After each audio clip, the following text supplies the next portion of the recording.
Hello दोस्तों, आप सभी लोगों का स्वागत है हमारे यूनिक बायो क्लासेस में। आज हम लोग डिस्कस करेंगे न्यूक्लियस टॉपिक का। इसके अंतर्गत जितने इसके सारे जो है कैरेक्टर हैं इसके वो बताएंगे, और इसके अंदर जो जो होता है जैसे इसका शेप है या इसके जो है स्ट्रक्चर है उसके बारे में हम लोग डिस्कस करेंगे। तो सबसे पहले हम बात करें कि न्यूक्लियस जो है, न्यूक्लियस को सबसे पहले डिस्कवर किया था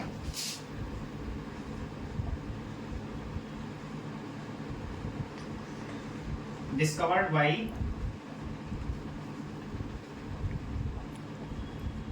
रॉबर्ट ब्राउन। तो जो रॉबर्ट ब्राउन भाई साहब थे, इन्होंने न्यूक्लियस को सबसे पहले खोजा, और खोजा था इन्होंने ऑर्किड सेल में।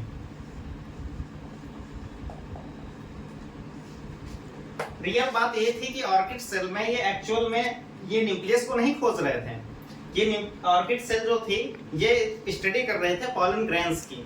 तो पॉलन ग्रेन में इन्होंने क्या देखा कि एक स्फेरिकल स्ट्रक्चर है, बिल्कुल गोलाकार का स्फेरिकल प्रोमिनेंट स्ट्रक्चर। जैसे इन्होंने देखा तो इनके मन में ख्याल आया और इन्होंने जो है न्यूक्लियस टर्म दिया, और 1831 में 1831 में इन्होंने इस न्यूक्लियस को डिस्कवर जो किया था 1831 में इन्होंने पब्लिश किया। ठीक है, यदि हम बात करें न्यूक्लियस को तो ग्रीक वर्ड में इसको कहते हैं कैरियन। तो जो ग्रीक है, ग्रीक वर्ड में इसको कहते हैं कैरियन। कैरियन शब्द है यहीं से यूकैरियोट्स का भी डेवलप हुआ है, क्योंकि यूकैरियोट्स, यू का मतलब ट्रू और कैरियन का मतलब केंद्रक यानी न्यूक्लियस। तो जिसमें ट्रू न्यूक्लियस पाया जाता है उसी लिए इसी जो है यूकैरियोट्स नाम रखा गया था। ठीक है, यदि हम बात करें न्यूक्लियस, न्यूक्लियस की स्टडी को हम क्या कहते हैं, तो study of nucleus, study of nucleus, study of nucleus को कहते हैं कैरियोलॉजी।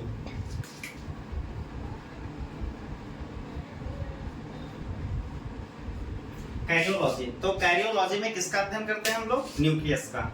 यदि हम बात करें न्यूक्लियस की स्टडी तो कैरियोलॉजी में हो गई। यदि हम बात करें कि न्यूक्लियस जो है, नया न्यूक्लियस बनता कैसे है, मान लें कि एक सेल जैसे थी, तो सेल का सबसे पहले उसकी खोज रॉबर्ट हुक नामक वैज्ञानिक ने की थी। रॉबर्ट हुक ने इसको डिस्कवर किया। बाद में रुडोल्फ विर्चो भाई साहब आए, उन्होंने क्या कहा था, ओमनिस सेलुला ई सेलुला, मतलब कि जो हमारी पुरानी सेल्स होती हैं वो डिस्ट्रॉय हो जाती हैं, उन्हीं के रॉ मटेरियल से हमारी न्यू सेल डेवलप हो जाती हैं। तो जैसे उन्होंने कहा था कि new cell arises from pre existing cell, इसमें भी इन्होंने कहा था कि nuclei arises from pre-existing nuclei, was first suggested by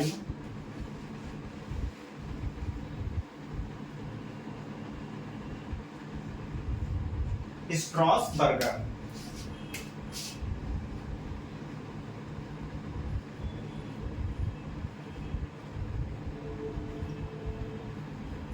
तो स्ट्रॉसबर्गर भाई साहब जो थे उन्होंने कहा था कि new nuclei arises from pre existing nuclei, मतलब पुराना जो हमारे पास नया न्यूक्लियस है वो उसका जो डेवलप होता है, अराइज होता है, वो पुराने ही न्यूक्लियस से होता है। और ये बात इन्होंने कही थी 1873 में, 1873 में इन्होंने कहा था। अब इतनी बातों के बाद यदि हम बात करें इसके साइज की बात करते हैं, तो साइज में क्या होता है कि न्यूक्लियस का जो साइज है वो डिपेंड करता है सेल टू सेल, ये वेरी करता है कि कौन सी सेल है। तो cell of the size of the nucleus,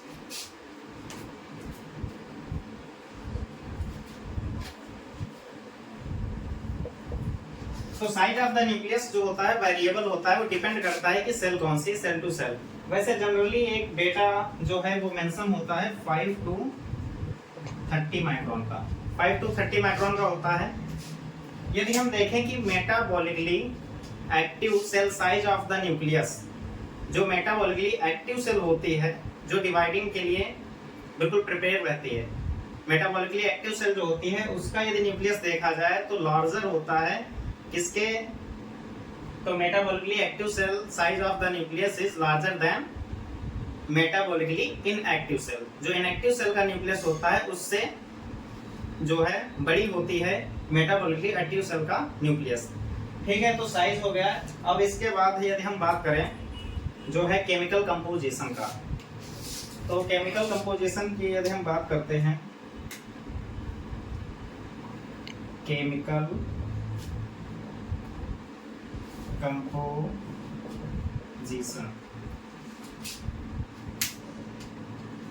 chemically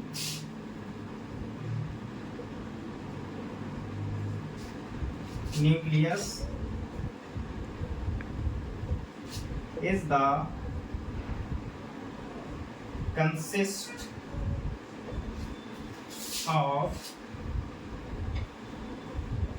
chemically nucleus is the consist of, सबसे पहले हमारे पास आ जाती है प्रोटीन,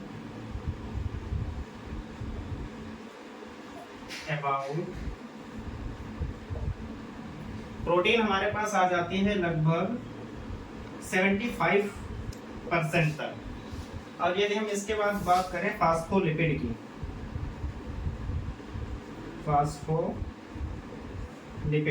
तो फास्फोलिपिड हमारे पास हो जाता है अबाउट 5%, 5% हो जाता है।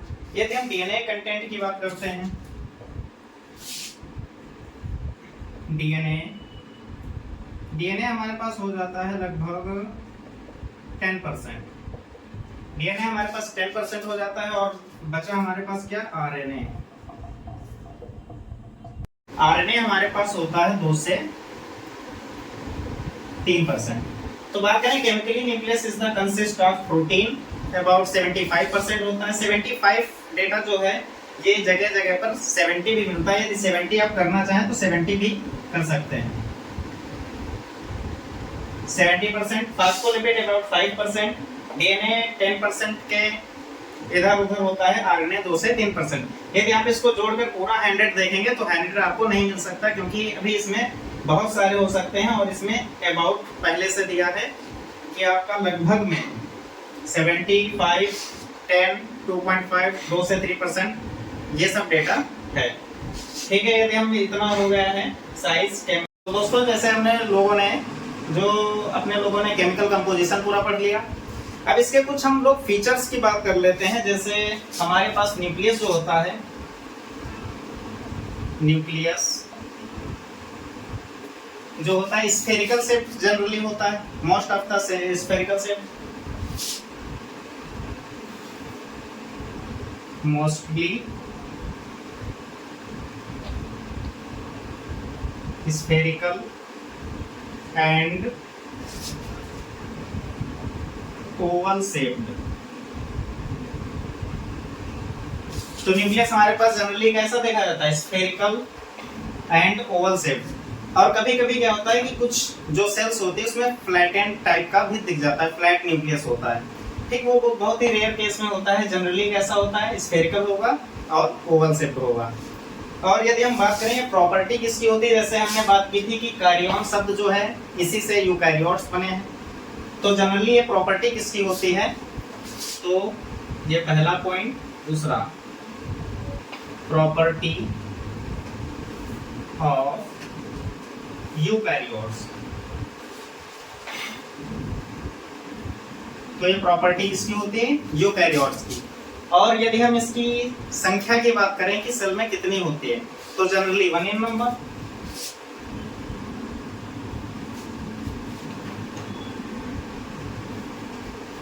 Generally 1 in number. तो न्यूक्लियस हमारे पास कितना होता है सेल में, 1 होता है।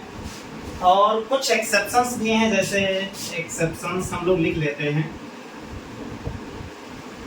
एक्सेप्शंस क्या होता है, या तो हमारे पास 2 न्यूक्लियस होंगे,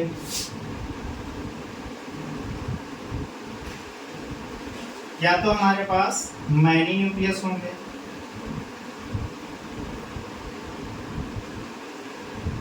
या तो न्यूक्लियस एब्सेंट होंगे।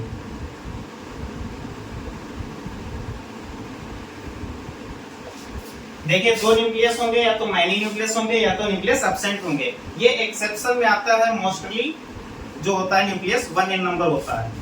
ठीक है, यदि हम बात करें 2 न्यूक्लियस की, तो 2 न्यूक्लियस होता है हमारे पैरामीशियम में।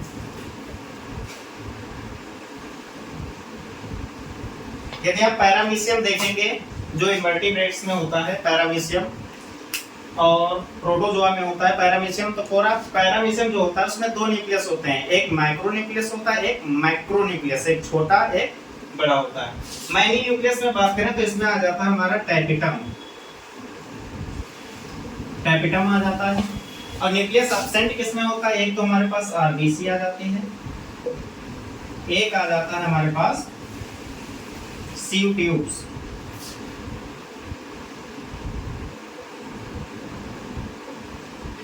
तो न्यूक्लियस एब्सेंट में हमारे पास आरबीसी आ जाता है और सीयू ट्यूब्स आ जाती है। जब आरबीसी इमेच्योर होती है, न्यूली फॉर्म आरबीसी में हमारे पास न्यूक्लियस होता है, बट कुछ समय पश्चात जैसे न्यूक्लियस हमारे पास, मान लीजिए ये आरबीसी है, तो यहाँ पर जैसे न्यूक्लियस होता है, अब आप देख सकते हैं कि न्यूक्लियस कितनी जगह लिए हुआ है।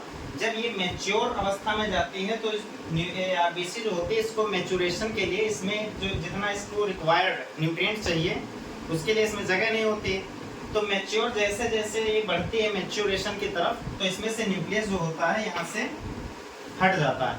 जब न्यूक्लियस हट जाता है तो इसमें इसके जितने भी न्यूट्रिएंट्स चाहिए होते हैं वो इसके अंदर आ सकते हैं, जैसे विटामिन B12 है, फॉलिक एसिड है। इसी प्रकार न्यूक्लियस एब्सेंट किसमें किसमें होता है, आरबीसी और सीयू ट्यूब्स में। तो हम लोग न्यूक्लियस में बहुत सारी चीज़ें देख चुके हैं, उसी में हम लोग कंटिन्यू करते हुए देख रहे हैं कि न्यूक्लियस को हम लोग कंट्रोलिंग सेंटर कहते हैं। मतलब कि जितना भी कंट्रोल होता है वो कंट्रोलिंग पावर जो होती है न्यूक्लियस के पास होती है। तो हम लोग देखें तो न्यूक्लियस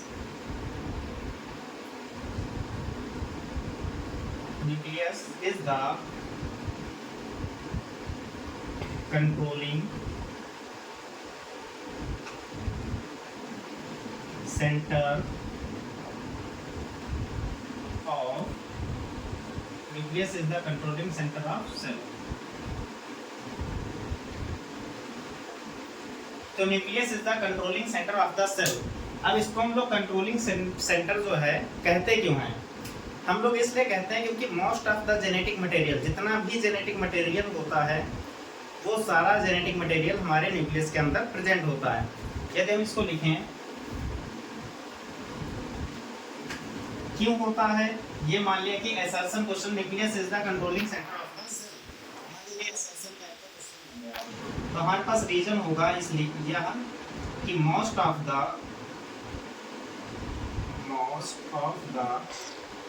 जेनेटिक मटेरियल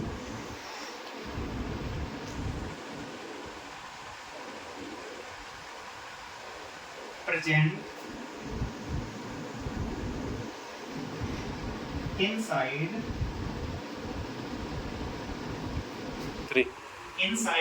न्यूक्लियस।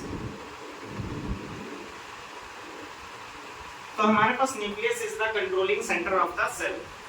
अब ये कंट्रोलिंग सेंटर है तो ये क्यों है? Most of the genetic material present inside nucleus. अच्छा, यहाँ पर एक टर्म जो है, एक वर्ड लिखा है मोस्ट इसलिए लिखा है क्योंकि सम ऑफ द जेनेटिक मटेरियल, कुछ जो जेनेटिक मटेरियल बच जाता है, ये इसलिए लिखा है some of the genetic material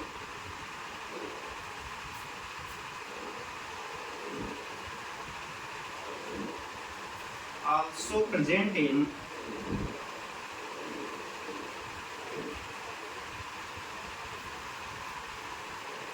mitochondria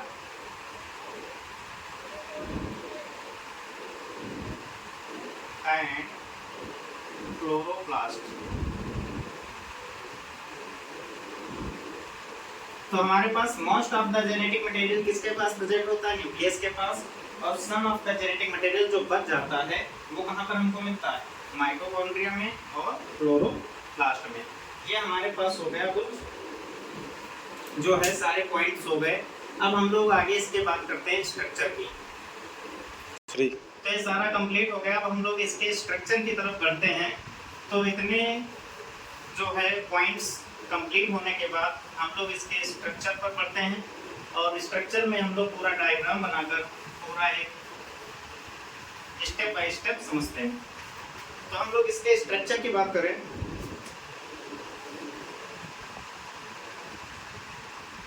structure की, न्यूक्लियस के स्ट्रक्चर की बात करें तो सबसे पहले एक हम डायग्राम बनाते हैं। तो डायग्राम में मेरे पास एक गोले की तरफ स्फेरिकल स्ट्रक्चर हो गया, इसी में डबल मेम्ब्रेन बाउंड ऑर्गेनेली होती है। Nucleus is the double membrane bound organelle, वहाँ पर लिखना मिस हो गया होगा तो आप लोग आगे लिख सकते हैं। तो nucleus is the double membrane bound organelle, हम लोग इसको कहते हैं आउटर न्यूक्लियर मेम्ब्रेन। और ये इसके जो इनर साइड में स्थित है इसको कहते हैं इनर न्यूक्लियर मेम्ब्रेन। तो ये होगा आउटर न्यूक्लियर मेम्ब्रेन और इनर न्यूक्लियर मेम्ब्रेन। पहले हम इसके जो पॉइंट्स हैं वो लिख लेते हैं। न्यूक्लियस इसका कंसिस्ट ऑफ 4 पार्ट्स। वैसे तो इसके अंदर बहुत चीजें होती हैं लेकिन मेनली जो है हम लोग 4 पार्ट्स लिख देते हैं। एक तो न्यूक्लियर मेम्ब्रेन होगी, पहला न्यूक्लियर मेम्ब्रेन जो हम लोग देख रहे हैं आउटर न्यूक्लियर मेम्ब्रेन और इनर न्यूक्लियर मेम्ब्रेन। दूसरा हमारे पास आ जाता है न्यूक्लियोलस, इसके अंदर प्रेजेंट होता है न्यूक्लियोलस। तीसरा आ जाता है हमारे पास न्यूक्लियोप्लाज्म।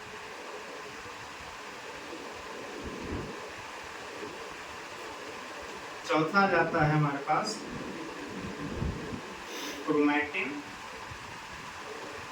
थ्रेड। यदि हम जनरली इस स्ट्रक्चर को देखें तो हमारे पास यहाँ पर एक न्यूक्लियोलस आ जाता है और यहाँ पर बहुत ही डेंस स्ट्रक्चर होता है जो हमारे पास क्रोमैटिन थ्रेड्स आ जाते हैं। यदि हम इसको स्टेप बाय स्टेप एक एक समझें तो हम एक स्टेप बाय स्टेप एक एक को हम समझ रहे हैं, ठीक है। तो ये आप लोग नोट कर सकते हैं न्यूक्लियर मेम्ब्रेन, न्यूक्लियोलस, न्यूक्लियोप्लाज्म और क्रोमैटिन थ्रेड। तो चलिए हम इसको स्टेप बाय स्टेप समझते हैं।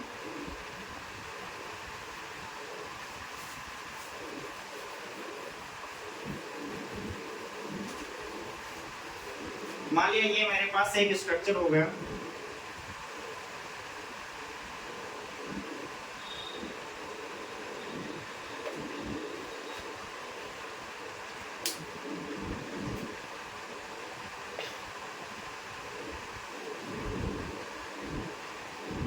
अब इस आउटर लेयर को हम लोग कह देते हैं आउटर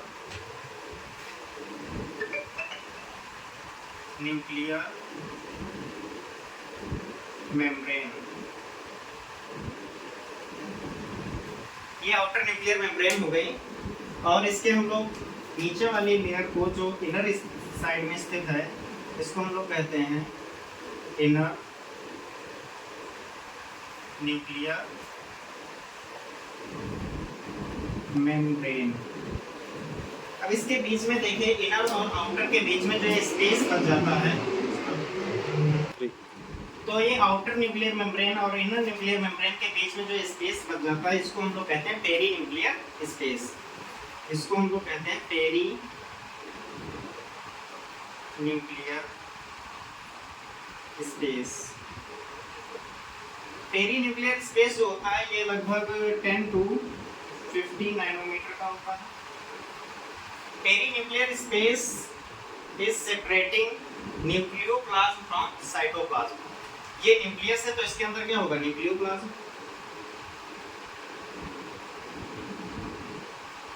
और इसके बाहर मान लिया कि ये पूरी सेल है, तो सेल में क्या होता है साइटोप्लाज्म। अब इन दोनों को सेपरेट करने का काम कौन करता है, ये पेरी न्यूक्लियर स्पेस। और पेरी न्यूक्लियर स्पेस का डायमीटर कितना होता है 10 to 50 नैनोमीटर। तो हम लोग ये समझ लिया कि आउटर जो लेयर है उसको कहते हैं आउटर न्यूक्लियर मेम्ब्रेन, इनर को कहते हैं इनर न्यूक्लियर मेम्ब्रेन और इसके बीच में जो स्पेस बच जाता है उसको कहते हैं पेरीन्यूक्लियर स्पेस, जो 10 to 15 नैनोमीटर का होता है। Perinuclear space is separating nucleoplasm from cytoplasm. इन दोनों को डिफरेंशिएट करने का काम करता है। अब हम लोग बात करते हैं इसके आउटर न्यूक्लियर मेम्ब्रेन हो गई, इनर न्यूक्लियर मेम्ब्रेन हो गई, साइटोप्लाज्म।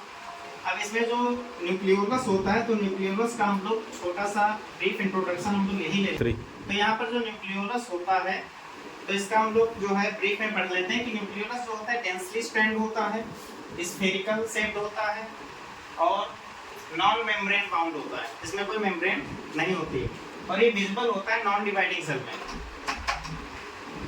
तो हम लिखे दे रहे हैं ये न्यूक्लियोलस होता है। न्यूक्लियोलस की बात करें तो ये जो होता है नॉन मेम्ब्रेनस होता है, इसमें कोई मेम्ब्रेन नहीं होती है।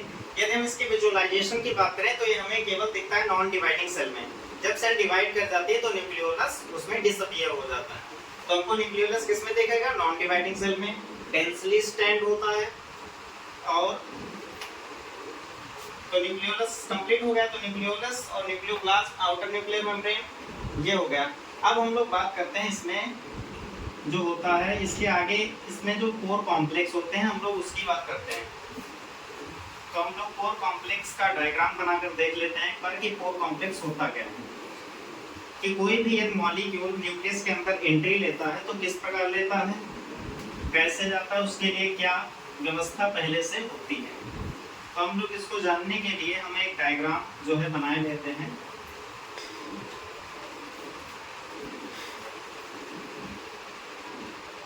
सबसे पहले हमारे पास क्या आ जाती है? एक आउटर न्यूक्लियर मेम्ब्रेन आ जाती है।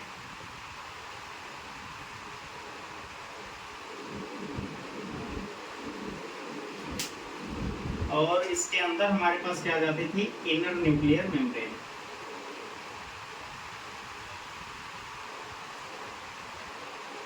अब आउटर इनर न्यूक्लियर मेम्ब्रेन जो होती है इसमें जगह जगह पर स्पेस होता है।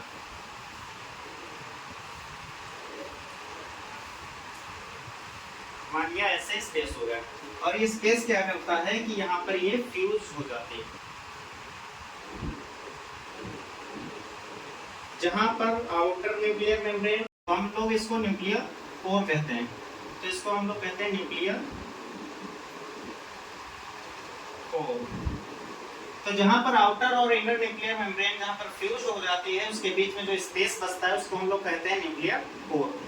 और न्यूक्लियर कोर में क्या होता है कि हमारे पास एक कोर कॉम्प्लेक्स होता है। कोर कॉम्प्लेक्स का डायग्राम ऐसा होता है, इसमें थोड़ी जगह तो यहाँ पर थोड़ी जगह करके हम लोग यहाँ पर कोर कॉम्प्लेक्स डिजाइन कर लेते हैं। कोर कॉम्प्लेक्स हमारे पास कैसा होता है कि कोर कॉम्प्लेक्स में हमारे कुछ इस प्रकार स्ट्रक्चर होता है।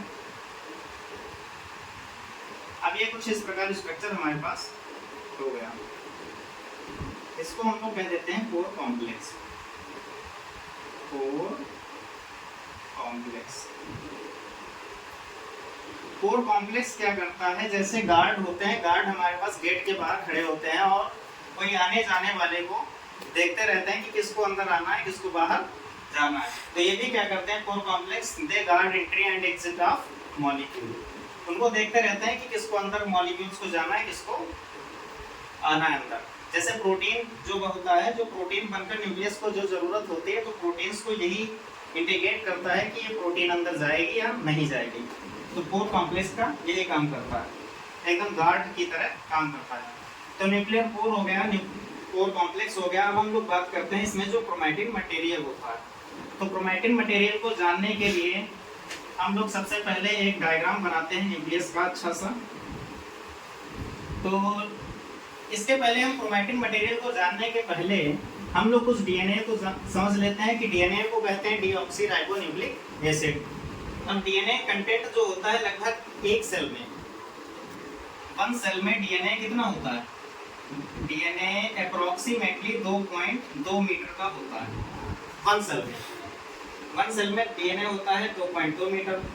और एवरेज देखा जाए यदि ह्यूमन टोटल सेल कितनी होती है? अप्रोक्सीमेटली 100 ट्रिलियन सेल्स होती हैं। अप्रोक्सीमेटली जो होता है 100 ट्रिलियन सेल्स होती हैं। 100 ट्रिलियन सेल्स होती हैं।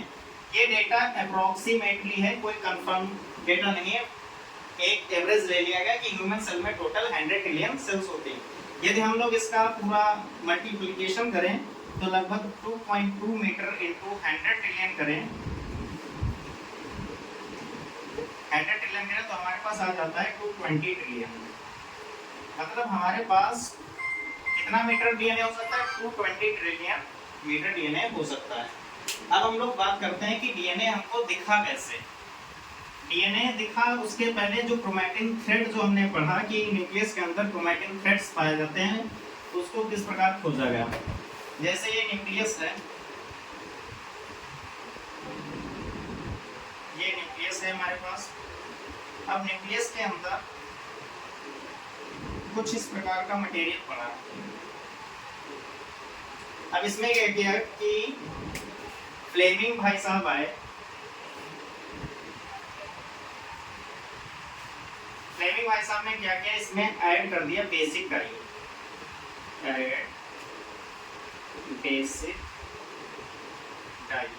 बेसिक डाई को ऐड किया। किस लिए ऐड किया? For staining.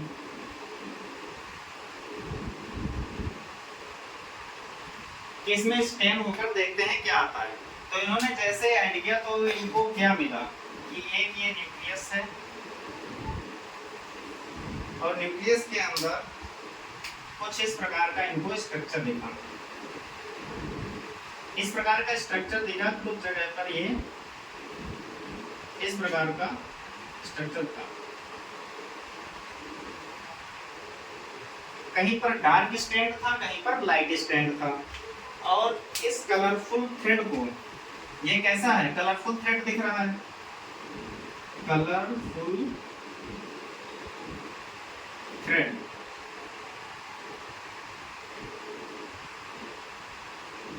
अब यहाँ पर कलरफुल थ्रेड जो दिखा, तो कलर से, कलर जो शब्द है वो क्रोमा से लिया गया है।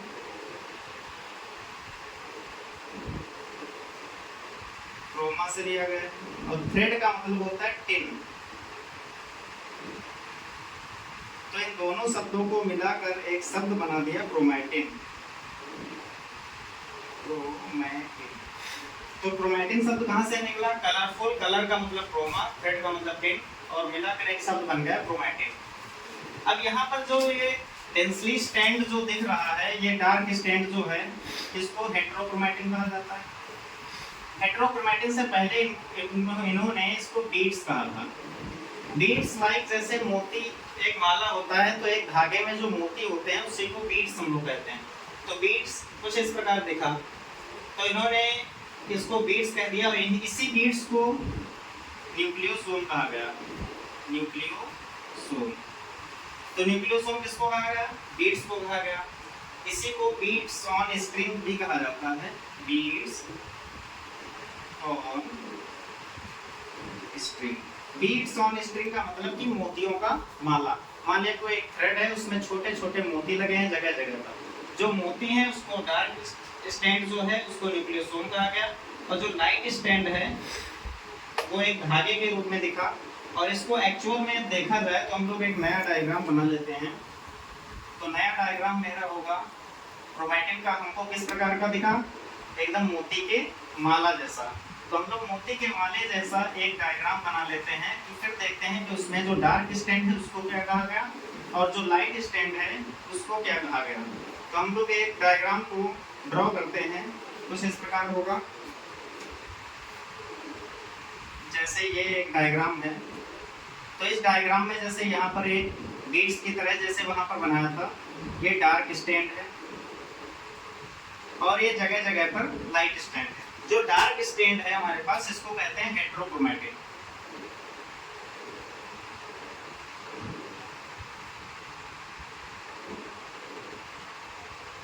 हेटेरोक्रोमैटिन। और जो लाइट स्टैंड है इसको कहते हैं हम यूक्रोमैटिन। अब ये डार्क स्टैंड को, इसी को क्या कहा गया था? न्यूक्लियोसोम। ये वहां पर पहले से मेंशन कर दिया था, इसको न्यूक्लियोसोम कहा गया। जो लाइट स्टैंड है इसको यूक्रोमैटिन कहा गया। अब ये देखा जाए तो हमारे पास जो एक्टिव होता है ट्रांसक्रिप्शनली, जो आगे जो होता है डीएनए से आरएनए बनता है। जो डीएनए से आरएनए बनाने का काम करता है वो हमारे पास लाइट स्टेन करता है, यूक्रोमैटिन। यूक्रोमैटिन क्या करता है, यही ट्रांसक्रिप्शनली एक्टिव साइट होती है।